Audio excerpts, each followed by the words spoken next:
Hey, what is up, everybody? This is Ray Rink coming at you. Super excited. This is day 4 of 21 days at sea, baby. We are getting ready to push off to Sausalito, so stick around here in a second. We're going to go from San Francisco to Sausalito in basically 3 minutes. It took a lot longer than that, but stick around. It's going to be a fun little ride. Right now, we're just kind of screwing around. It's about 9:20 in the morning. We're going to show David, Chief Engineer David, the Oculus for the first time, but then we got to go turn in our keys. Say bye to our SEAL friends and get this show underway.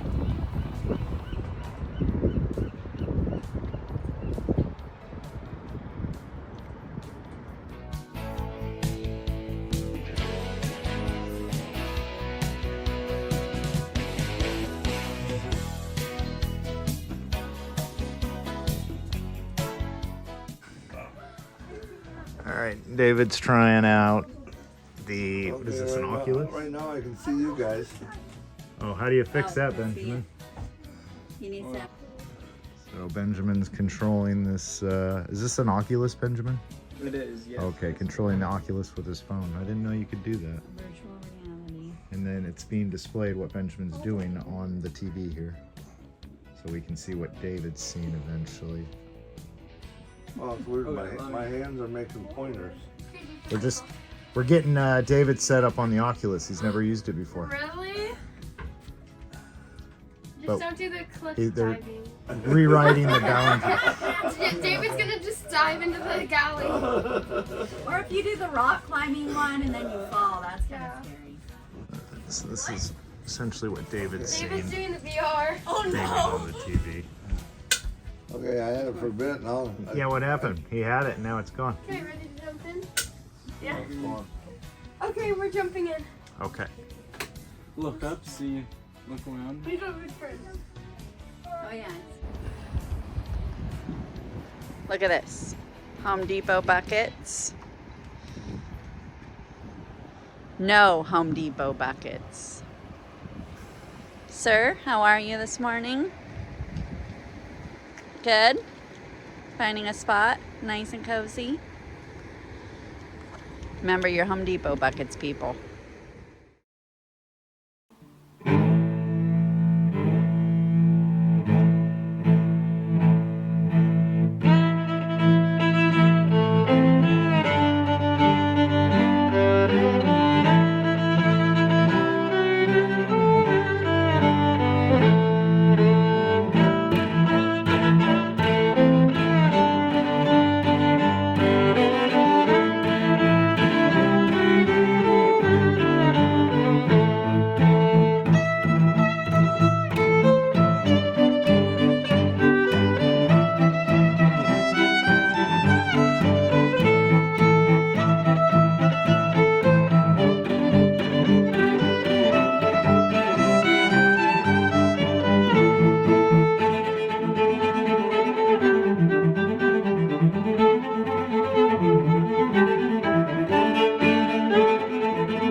All right, what is up, guys? So let me give you a little context to what's going on here. We're on our way to safety at sea, and when I say we, it's actually Sarah, Benjamin, Kennedy, and the rest of the Sea Scout ship Seven Bells. Our home harbor where we keep the motor yacht is also the home harbor of the Sea Scouts Seven Bells, and we're doing a drill today called Safety at Sea in parallel with the Coast Guard. However, if you've been following along, check out our last videos if you haven't seen them. But we got a little delayed, and that put us behind by about a day and a half. So Sarah actually, the intention was to boat to South Beach Harbor and then take an Uber over to Safety at Sea. However, that didn't happen because of some of the delays we had. And so Sarah actually ended up going over to Safety at Sea without me while we made our first leg of the trip to Benicia, where we did some fueling up and some other fun things. If you haven't seen that, check that out in the previous video. But anyways, Sarah actually doesn't hook up with us until we get to Benicia. And then that was around 5-6 o'clock after the day of Safety at Sea took place. So anyways, we're a couple days back in time, but we are still on day number 4 of the cruise out, and this is a very exciting thing to check out as we learn all sorts of different things like man overboard drills, setting flares, fixing broken hoses underway, and things like that, all being taught from the Coast Guard. So buckle up and let's let this journey begin.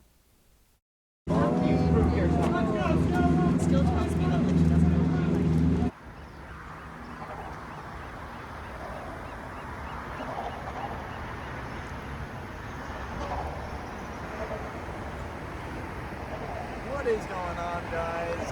Right now we are in San Francisco at the Yorba Buena Island, the Coast Guard base, where they hold this event called this Safety at Sea for the Sea Scouts, where you can learn how to do flares, man overboard drills, and if a pipe bursts while you're underway,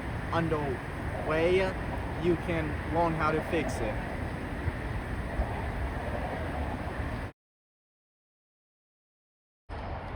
The Coast Guard will be around today to help us do different activities.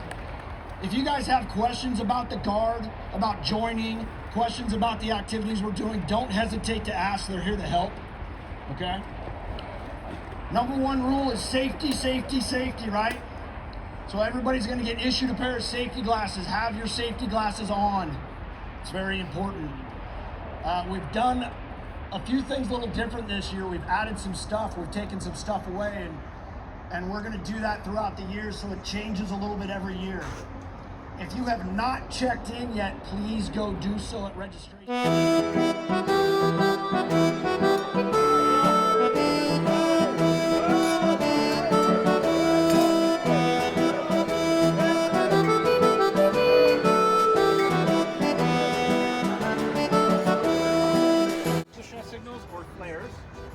We are going to go through different types of flares, their uses, advantages, etc.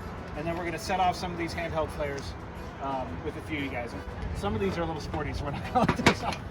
But this is all we have for the rest of the day, so we're going to ration these out. But a few of you guys let's light these off. But let's jump in, let's talk about these and what they're for. Who's got an idea of why we carry flares? For an emergency? What about an emergency? Shuts off, like something happens, and there's no contact. No contact? Good, good, okay. Anybody want for anything else? Go ahead, no, It's an easy distress signal. Nighttime especially, yep. Okay, you want to vote? Yeah. What about if I already sent a distress call on the radio and now they're looking for me and they need to identify where I am? Yeah. Maybe the flares will help with that. All right, so the whole point of these is to be seen in a distress situation when you need help, right? So whether there's somebody coming to your aid already and you need to help them find you, or whether you see somebody passing by and you want to get their attention, that's where these come into play. So they've got a couple of different types we're going to talk about. The most basic type we're going to have today is the handheld day-night red flare. This is like a road flare, if you've seen any of those on the freeway. Same idea. It's pretty much a match that's going to have a bright red flame burning out the end. These are visible for a couple miles on a clear day. You hold it in your hand, it doesn't shoot off into the air or anything like that, and it burns for about 3 minutes, give or take. So the cool thing about these is they're super light and easy to have on board. They're easy to use. They are day and night, so they're visible during the daytime, and of course, because they're so bright, they're extremely visible at night, especially. The benefit with something like this, though, is when you want to get somebody's attention who's already in your vicinity and maybe even already looking for you. So imagine we run into a distress situation, right? We've got radios on our boats and various ways to call for help, which shoots around that sends off a rocket flare. Okay, so this is going to shoot a projectile up into the air. It's going to go a little faster, a little farther than one of these rocket flares. And then similarly, it's going to slowly parachute down to the water. Same idea, just a different form factor. Okay? Of course, the important thing to know about this is it is a gun, like any other gun. Okay, if you have any familiarity with guns, you can see that it's got all the things. It's got a chamber, it's got a barrel, it's got a hammer, it's got a trigger, it's got a handle, it's got a round. Right? This is a gun, and it's to be treated as such. Okay, so if we have one of these on our boat, whereas we're talking about these today, we follow all of the gun safety rules, which are, somebody hit me with a gun safety rule. All the flamey part is in the red section. The white section is for holding. Okay? Every flare you come across, so even after today, if you find yourself confused, there are instructions. They let anybody do this, okay? You go to the store and you can buy these. If you get confused, there's instructions. It even says, do not hold above this line. Yes, sir? What about like that? We'll talk about that in a second. So the way this works is we're going to hold it in the white section where it says to. We're going to hold it in our dominant hand. I'm right. Takes the red fire from the handheld flare and launches it into the sky. And then when it gets up there, it deploys a parachute, and it's supposed to slowly drop down to the water. So the point of that, you can get a little more attention with that because it's visible from farther away. People can see where it is, they can go to where it is, they can go to where it came from and find the distress. Especially if you get somebody to go to a rocket flare, excuse me, you get somebody to go to a rocket flare, you can bring them to you with the handheld flare, right? So there is actually strategy behind using these things. You don't want to just light off all your flares when you find yourself in a distress situation because what good is that? So the rocket flare is going to shoot up in the air and it's going to parachute back down. Because otherwise you don't have your strike pad, right? So flick like that.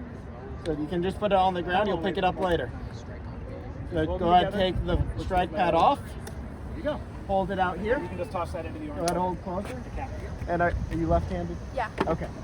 So you're going to take the flare and push it away from you against the strike pad, okay?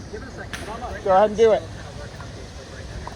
So place it close together, place it on it, and then there you go. Woo! What you want to do is you want to hold them together and then push the flare over.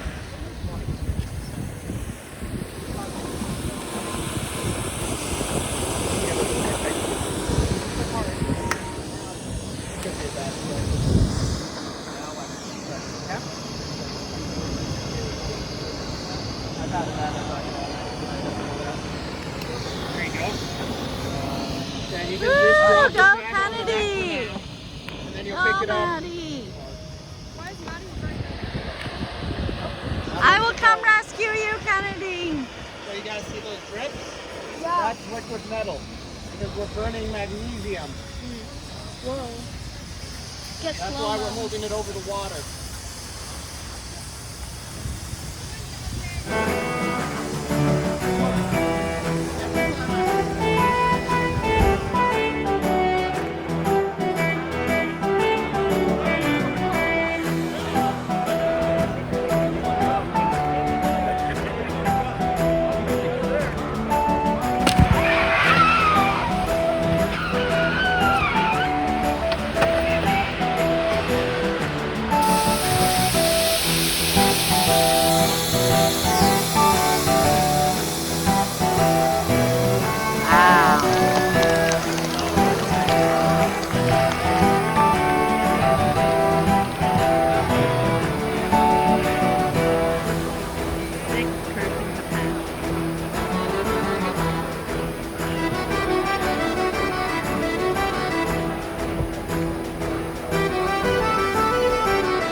see you swim to safety.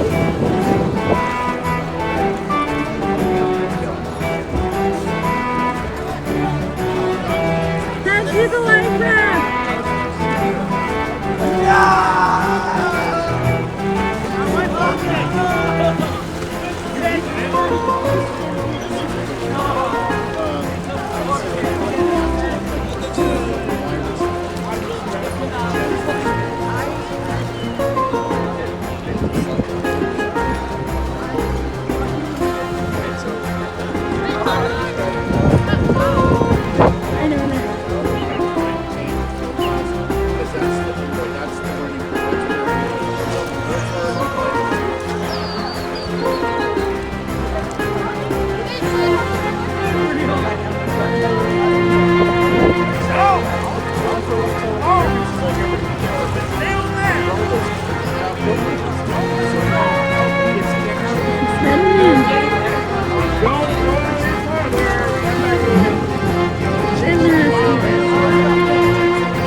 Okay, you're gonna put a foot right down there, and then I will help you. Don't step here, big.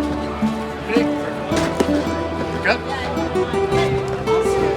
Wait, hold on. Look at me. I'm here to rescue you.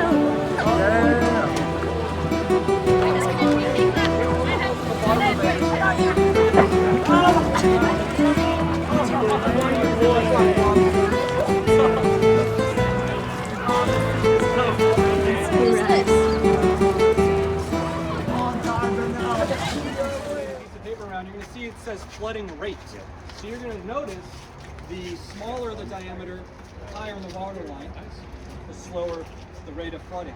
But if you have a 12-inch hole, 10 feet below the water line, how fast do you think water is going to be coming into that compartment? Right? Extremely fast. And when you're doing this, we're going to talk about not only just stopping the flow of water, but just slowing it down and trying to make it more manageable. Then we can utilize installed pumps, portable pumps.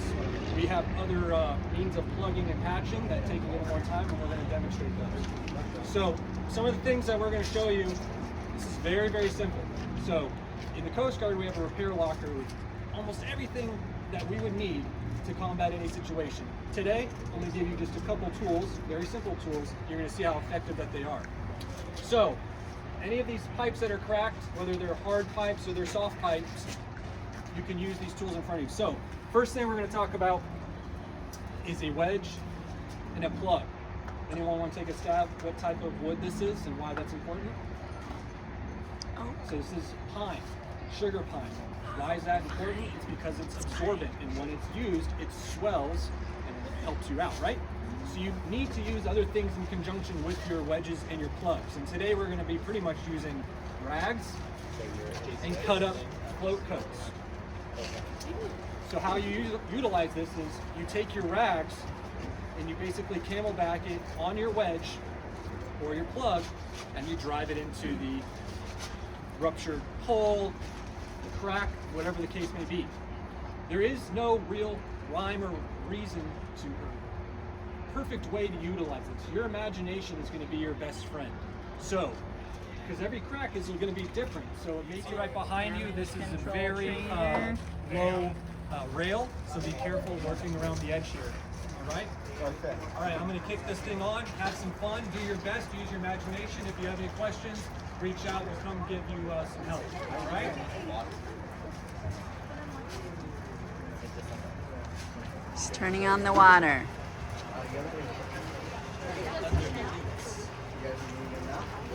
You have a hole in your pipe and you're sinking. What do you do?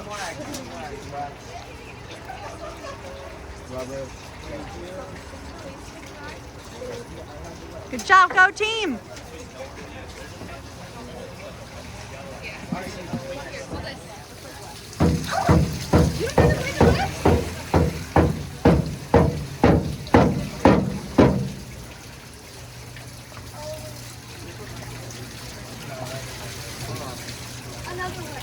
Can I have another wedge?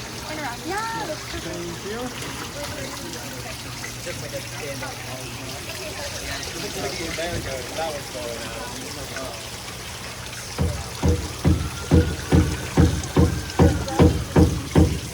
Good job, guys. Plug that hole.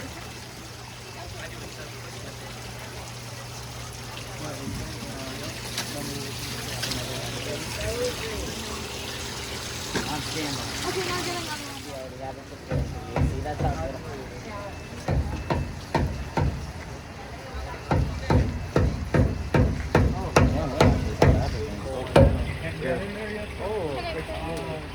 Hey. Oh. Like a small one. Is there like a really small one? Give us. This is the thinnest one, I think. Doing a good job, you guys.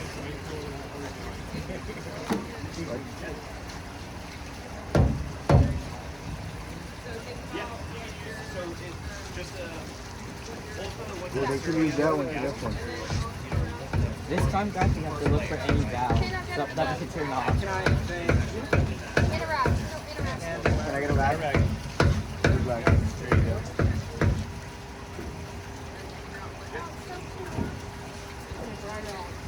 Good job. There we go.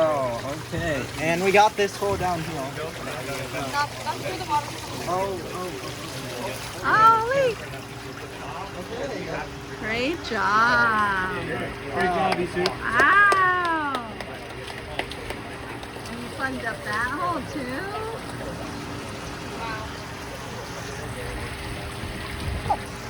Hey, nice teamwork, guys. And it's very absorbent and it helps seal those little cracks. So as you're driving those wedges in there and you're noticing like these little bits on the side, you're like, how do I get that? You could use oakum into those little crevices. You can use more rags. We don't have it out here, but like a chisel would be your friend to get those into those finer spots. Alex? Not to my knowledge. Firefighting. Out your fire.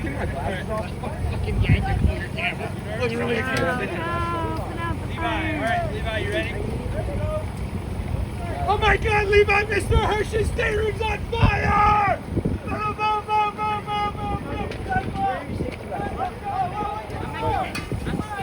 Oh no, it lit back up!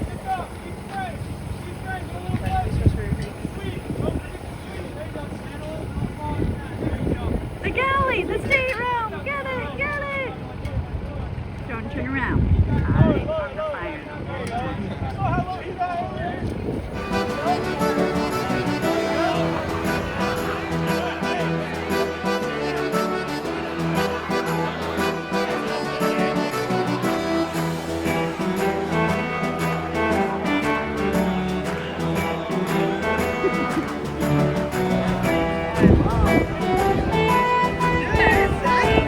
Good teamwork! Take Kennedy to safety!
right, guys, thank you so much for watching.